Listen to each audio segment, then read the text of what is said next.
بھائی اہل دقت بیٹھے ہوئے ہیں اور میں محسوس کر رہا ہوں کہ آپ کی توجہات بھرپور ہیں۔ علامہ سید علی نقی نقّن اللہ مقامہ کا بڑا حسین جملہ ہے، وہ فرماتے ہیں کہ اللہ کے وجود پر دلیلیں تو انگنت ہیں، ایک نہیں لاکھوں کروڑوں، جو دلیل آپ 50 آپ بنائیں گے، 200 آپ بنائیں گے، 600 آپ بنائیں گے، اور پھر ساری دنیا کا ایک ایک فرد ہزار دلیلیں اللہ کے وجود پر لے آئے گا، مگر ساری دلیلیں ایک طرف اور عصر عاشور حسین کا اطمینان دلیل خدا ایک طرف۔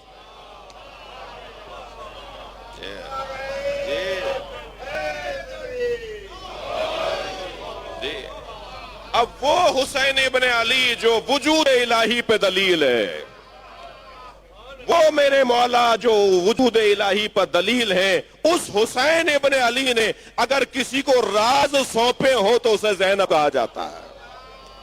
اللہ اکبر۔ بحث اللہم صلی علی محمد وآل محمد۔ بی بی کو میرے مولا نے عصر عاشور اسرار امامت سونپے۔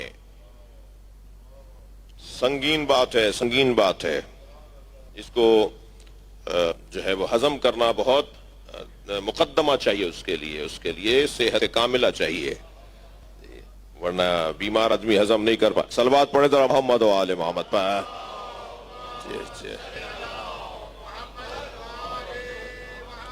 میری بی بی شریکت الحسین، بی بی کے چند القاب پر غور کرنا چاہوں گا، ایک صلوات ہدیہ کریں گے بی بی کی ذات پہ۔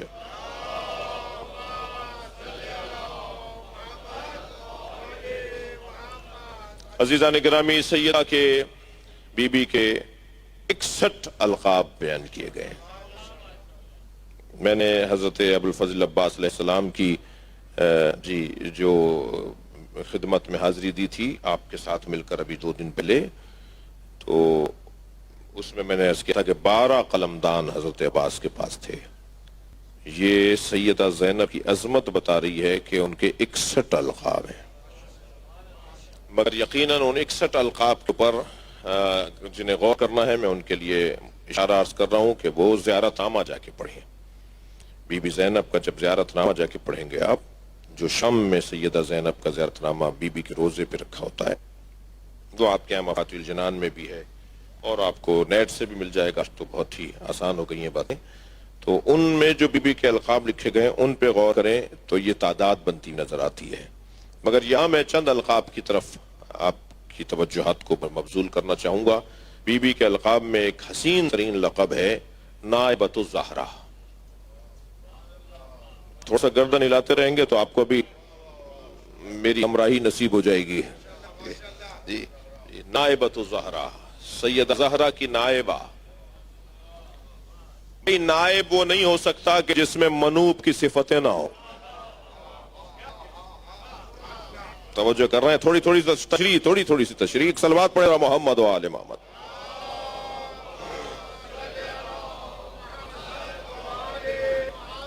آپ ذرا غور فرمائیں، کبھی بھی کوئی پڑھا لکھا انسان جاہل کو اپنی جگہ نہیں بٹھائے گا،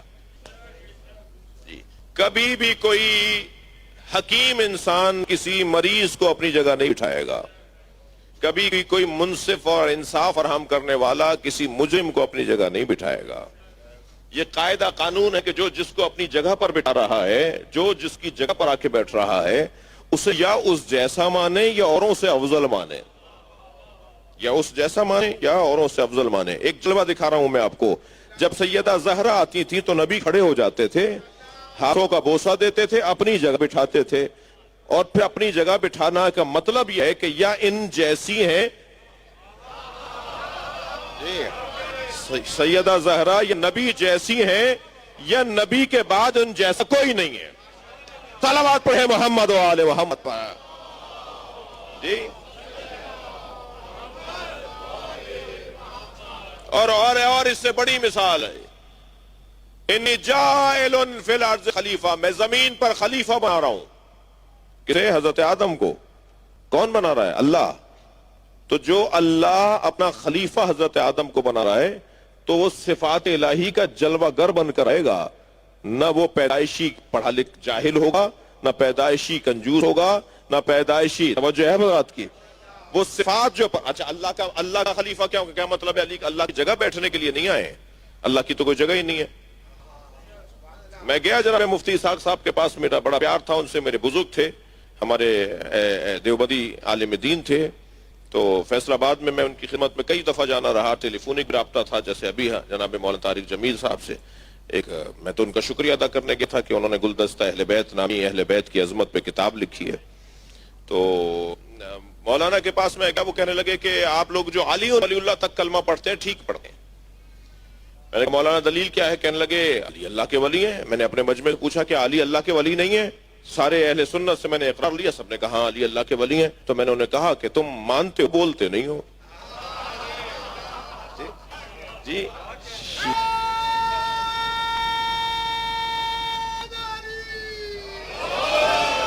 میں نے کہا مفتی صاحب ہم تو خلیفتہ بلا فصل بھی کہتے ہیں۔ جو کہنے لگے آپ یہ بھی ٹھیک کہتے ہیں۔ میں نے کہا جی دلیل کیا ہے؟ کہنے لگے دلیل یہ ہے کہ خلیفہ مصطفیٰ کا مطلب ہرگز نبی کی جگہ بیٹھنا نہیں ہے، اس لیے کہ اللہ نے حضرت آدم کو خلیفہ بنایا، تو کیا اللہ کی کوئی جگہ ہے؟ خلیفہ کا مطلب جگہ پر بیٹھنے والے کو نہیں کہا جاتا، خلیفہ کا مطلب ہے نمائندہ، اور نمائندہ تو جہاں جا کر بیٹھ جائے وہ نمائندہ ہے۔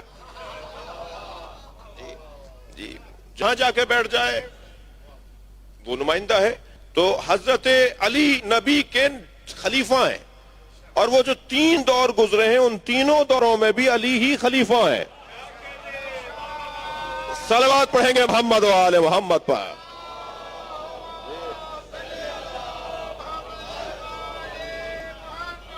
خلیفۃ بلا فصل، علی خلیفہ بلا فصل مصطفیٰ ہیں، لہذا علی نہیں بیٹھے اگر ممبر پہ تو کیا مطلب ہے خلیفہ نہیں رہے؟ اسی لیے پیغمبر اکرم کی جگہ پر چوتھے دور میں جا کے بیٹھے، اور جب سرگوشیاں ہونے لگیں تو میرے مولانا عمار سے پوچھا عمار یہ کیا باتیں کر رہے ہیں؟ کہا یہ باتیں کر رہے ہیں کہ آپ اس جگہ پہ بیٹھ گئے جہاں نبی بیٹھتے تھے، آپ سے پہلے آنے والے تو ایک زینت چھوڑ کے بیٹھتے رہے، آپ وہاں جا کے بیٹھ گئے جہاں نبی بیٹھتے تھے۔ تو میرے مولا نے پیسے ہاتھ مار کے فرمایا ماں ہاتھ وادی لکڑیوں کا ڈھیر کیا ہے، میں نبی کے دوش پہ بیٹھا ہوں۔ صلوات پڑھیں محمد و آل محمد پر۔ یہ نائبۃ الزہرا۔ اب میں آپ سے اور تھوڑی سی دقت چاہوں گا عزیزو، نبی کی جگہ بیٹھنے والی کو زہرا کہتے ہیں، زہرا کی جگہ بیٹھنے والی کو زینب۔ نائبۃ الزہرا، بی بی زینب کے لقبوں میں ایک لقب نائبۃ الزہرا۔ نائبۃ الزہرا کا تشریحی لقب ہے ثانی زہرا، یہ تشریحی لقب ہے، یعنی ہم کبھی کہیں گے جناب زینب کو نائبۃ الزہرا اور کبھی کہیں گے ثانی زہرا، ثانی دوسری۔ البتہ میں مطالعہ کر رہا تھا تو ایک عارف کا ایک پہلو، ان کی فکر کا ایک پہلو تھا، وہ فرمانے لگے کہ نائبہ میں اور ثانی میں فرق ہے۔ نائبہ اور ثانی کے اندر ایک ظریف سا فرق یہ ہے کہ ثانی اول کے بعد کا مرحلہ ہے اور نائبہ اول ہی کا مرحلہ ہے، یعنی ابھی اول ختم ہی نہیں ہوا، ابھی وہی وجود باقی ہے، اس لیے نائبہ کہلائے گا، ثانی ایک دوسرا مرحلہ۔ بی بی کے القاب میں ایک لقب عدیلۃ الخامس، بی بی کا لقب تھک تو نہیں رہے، عدیلۃ الخامس، 5 ہستیوں کی عدیلہ، جی 5 ہستیوں کی عدیلہ۔ اچھا عدیلہ اور عادلہ میں فرق ہے۔ عادل برابر والے وجود کو کہا جاتا ہے۔ آپ ایک ترازو میں مثال کے طور پہ بادام ڈال دیجئے، ایک ترازو میں 1 کلو کا باٹ رکھ دیجئے، تو یہ جب تک اس 1 کلو کے باٹ کے برابر وہ بادام نہیں ہوں گے آپ کو ڈالنا پڑے گا، اور آپ ڈالتے ڈالتے حتیٰ ممکن ہے کہیں جا کر 1 دانہ ڈالنا پڑے جو اس کے بالکل برابر آ جائے، تو اسے اس کا عادل اور اسے اس کا عادل کہا جاتا ہے، پھر اسے معادلہ بھی کہا جاتا ہے، پھر اسے معدل بھی کہا جاتا ہے۔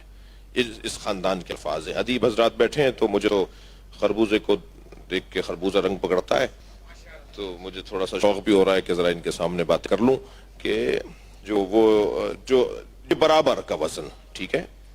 اور بعض اوقات کیا اکثر اوقات آپ نے بادام کے تولنے کے لیے آپ نے باٹ رکھے نا، تو کیا یہ باٹ کی قیمت بھی اتنی ہے جتنی بادام کی ہے؟ جی اس کی بھی وہی حیثیت ہے جو بادام کی ہے، اس کی وہ حیثیت نہیں ہے جو بادام کی ہے. یہ تو پرکھنے کے لیے، تولنے کے لیے، سمجھنے کے لیے کہ اس کا وزن کتنا ہے، یہ اس کے برابر نہیں ہے، اس کی کوئی حیثیت برابر نہیں ہے. لیکن جسے عدیل کہا جائے گا وہ ہے کہ جن کی حیثیت برابر ہو. مثال کے طور پر صلوات پڑھے ذرا محمد و آل محمد. جی بڑی عنایت آپ کی توجہات کا شکر گزار ہوں. مثلا اس ترازو میں آپ نے بادام ڈالے اور اس ترازو میں آپ مثلا اخروٹ ڈال دیں، کچھ قریب ذہن کرنے کے لیے اثر رہو، تو کہا جائے گا یہ عدیل ہے دوسرے کے، یعنی جو قیمت اس کی ہے وہی قیمت اس کی ہے، ایسے ہی ہے. لیکن اگر اس کو ہٹا دیا جائے تو یہ عدیل نہیں ہے، یہ ترازو ہے، پلڑا ہے، مثال کے طور پر ویٹ ہے، وزن ہے. اچھا یہیں ایک جملہ کہہ دوں کہ انسان کو اپنی قدر اور اپنی قیمت کا بھی پتہ ہونا چاہیے. اسے اپنے مکان کی قیمت تو پتہ ہے، اسے اپنی گاڑی کی قیمت تو پتہ ہے، اسے اپنی زمین کی قیمت تو پتہ ہے. یہ تو بتا دیتا ہے یہ گھڑی میں نے جو پہنی ہوئی ہے وہ 1 لاکھ روپے کی ہے. یہ تو بتا دیتا ہے جو پین میری جیب میں لگا ہوا ہے وہ مثال کے طور پہ چاندی کا اور سونے کا ہے. لیکن کبھی یہ تو بتائے کہ میں کتنے کا ہوں، کبھی اپنی قیمت بھی تو بتائے نا، اسے اپنی قیمت بھی تو پتہ ہونی چاہیے. اب ہماری قیمت ہمیں کیسے پتہ چلے گی؟ ہماری قیمت ہمیں اس وقت پتہ چلے گی جب ہم ان سے جڑیں گے جو اپنی قیمت کو جانتے تھے. بھائی بے قیمت جملہ بے قیمت لوگوں سے جڑنے والے بے قیمت ہوتے ہیں، قیمتی وجوہوں سے جڑنے والوں کی قیمت ہوتی ہے. صلوات پڑھے محمد و آل محمد پر. جی جی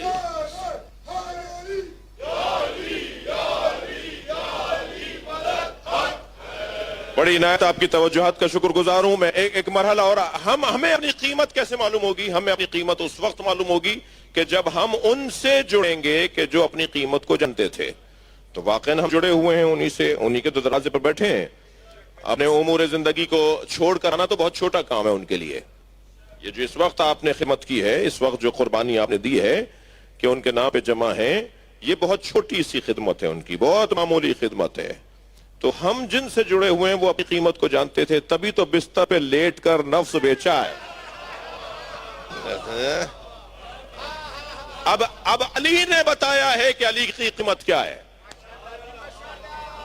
دقت چاہوں گا عزیزان گرامی، علی بتائیں گے کہ علی کی قیمت کیا ہے. علی نے اپنی قیمت بتائی ہے، میرا وجود اللہ کی مرضیوں کے برابر ہے. اللہ اکبر. جی اللہ کی مرضیوں کے برابر علی کا وجود ہے. اب میرے مولا نے اپنی قیمت بتائی. مولا ہم آپ کی بارگاہ میں بیٹھے، ہماری قیمت پتہ چلے، ہماری قیمت کیا ہے. میرے مولا نے اب ہمارا دام لگانے کے لیے، اچھا ہوتا ہے جب بڑا کاروباری جو ہوتا ہے، جی قرآن کے الفاظ ہیں ورنہ میں نہ بولتا، یہ بیچنے اور خریدنے کے معاملات قرآن نے بیان کیے ہیں. اپنے آپ کو بیچنا، اللہ کی مرضیوں کو خریدنا. وَمِنَ النَّاسِ مَن يَشْتَرِي نَفْسَهُ ابْتِغَاءَ، کچھ لوگ ہیں جو اپنے آپ کو بیچتے ہیں. تو یہ بیچنے اور خریدنے کے الفاظ قرآن میں. تو اب جو اچھا کاروبار کرنے والا ہوتا ہے، جو اچھا بزنس کرنے والا ہوتا ہے، وہی چھوٹے بزنس کرنے والوں کو سکھاتا ہے. ایسے ہی ہے نا. جناب خدیجہ سیدۃ التجار تھی، تاجروں کی سیدہ تھی. بی طے کرتی تھی کہ فلاں جنس کی قیمت کیا لگے گی بازار میں. جی بازار عکاظ جب لگتا تھا مکے میں تو سارے تاجر جب جمع ہو جاتے تھے، انتظار ہوتا تھا فلاں نہیں پہنچا، ابھی فلاں نہیں پہنچا، اس لیے ابھی مارکیٹ نہیں کھلے گی، ابھی وہ ایکسپو سینٹر نہیں کھلے گا اس وقت کے حساب سے. جی تو ابھی وہ نمائش نہیں شروع ہوگی، نمائش گاہ نہیں لگے گی ابھی. تو بی کے ہاں پہلے نشست ہوتی تھی. سیدہ کے لیے باریک سے پردے کا پردہ ڈالا جاتا تھا، ایک تار کا پردہ، اور سیدہ کی کرسی اس طرف ہوتی تھی بی خدیجہ کی، اور اس طرف سارے بڑے بڑے تاجر، کوئی مصر سے آیا ہوا ہے، کوئی یمن سے آیا ہوا ہے، کوئی جی مدینے سے آیا ہوا ہے، کوئی فارس سے آیا ہوا ہے، کوئی کہیں سے آیا ہوا ہے، کوئی ہند سے آیا ہوا ہے، بڑی بڑی دور دراز کے سفر طے کر کے تاجر اپنا اپنا مال لے کر آتے تھے، تو دوسری طرف کرسیاں لگتی تھیں اور پھر طے پاتا تھا کہ کیا کرنا ہے، کیسے بیچنا ہے، کیا چیز بازار کتنے عرصے تک رہے گا، اس کے ریٹ فلاں جنس کے کیا طے پائیں گے، اور پھر وہاں جو بی بی کا آخری فیصلہ ہوتا تھا، اس لیے کہلائی جاتی تھی تاجروں کی سیدہ۔ جی جی اللہم صل علی، شکر گزار ہوں آپ کا، میں کچھ منزل پر آپ کو لے کر آ رہا ہوں۔ اب بھی جیسے بی بھی طے کرتی تھی نا، ایسے ہی اللہ سے جب کاروبار کرنے والا وجود ہے وہ جناب امیر المومنین کا وجود ہے۔ یہ گھرانہ سارا اللہ سے کاروبار کرتے ہیں، ان کا کاروبار اللہ سے ہوتا ہے۔ تو جو اچھا کامیاب تاجر ہوتا ہے وہی پھر چھوٹے تاجروں کو سکھا رہا ہے کہ کیسے تمہیں اپنے ریٹ لگانے ہیں۔ اب میرے مولا فرماتے ہیں کہ خبردار اپنے آپ کو لا تبی نفسک، اپنے نفس کو نہ بیچنا الا الجنہ، کم سے کم جنت کے عوض۔ تمہاری کم قیمت میں بتاتا ہوں، محنت کرو زیادہ لگوا لینا۔ میرے مولا نے ہماری کم سے کم قیمت بتائی ہے، اس سے نیچے آؤ گے تو خسارے میں رہو گے، اس سے کم بچو گے اپنے آپ کو تو خسارے میں رہو گے۔ زیادہ سے زیادہ تمہاری قسمت، زیادہ سے زیادہ تمہاری محنت، زیادہ سے زیادہ تمہارا شوق۔ میرے مولا نے فرمایا خبردار اپنے آپ کو نہ بیچنا الا الجنہ، جنت سے کم۔ مولا یہ تو آپ نے کم سے کم قیمت بتائی ہے، زیادہ سے زیادہ کیا ہے؟ جب نہیں آواز آئے زیادہ سے زیادہ وہی ہے جو میری لگی ہے۔ مجھ سے زیادہ قیمت کس کی لگی ہے؟ مجھ سے زیادہ قیمت، سب سے زیادہ قیمت میری لگی ہے کہ میں نے اللہ کی مرضیوں کو خرید لیا ہے۔ اب ذرا اس آیت کریمہ کو جو سورہ زمر کی آیت ہے اس پر توجہ کریں۔ آیت کہتی ہے کہ جب جنت کی طرف جنتیوں کو لے جایا جا رہا ہوگا تو وہ نہیں جائیں گے، انہیں دھکا دے کر لے جایا جائے گا۔ وَسِيقَ الَّذِينَ اتَّقَوْا رَبَّهُمْ إِلَى الْجَنَّةِ زُمُرًا، ان لوگوں کو جنہیں جنت دے دی گئی ہوگی، جن کے ہاتھ میں نامہ، توجہ چاہوں گا، جن کے ہاتھ میں نامہ عمل آ چکا ہوگا اور ان کا نتیجہ کار آ چکا ہوگا کہ اب انہیں جنت میں بھیجا جائے۔ سورہ زمر میں آیت یہ کہہ رہی ہے انہیں دھکا دے دے کے لے جایا جائے گا، وہ جنت میں نہیں جا رہے ہوں گے۔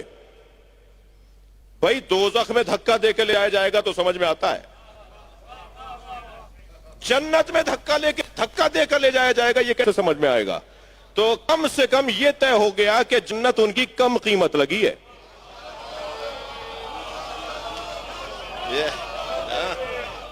قرآن کہہ رہا ہے نا وَسِيقَ الَّذِينَ اتَّقَوْا رَبَّهُمْ إِلَى الْجَنَّةِ، نے جنت کی طرف دھکا دے، سیق کہتے ہیں دھکا، سائق کہتے ہیں پیچھے سے دھکیلنے والے کو، قائد کہتے ہیں آگے چلنے والے کو، سائق کہتے ہیں جو پیچھے سے دھکا دے کے کہیں لے جائے۔ وہ جو دھکا دے کر جنت میں، کیوں؟ اس لیے کہ جنت قیمت تو لگی ہے مگر کم قیمت لگی ہے۔ انہیں پوچھا جائے گا کیوں نہیں جا رہے ہو جنت کی طرف، تو جواب دیں گے کہ نہیں ہمیں جنت نہیں چاہیے، ہمیں حسین چاہیے۔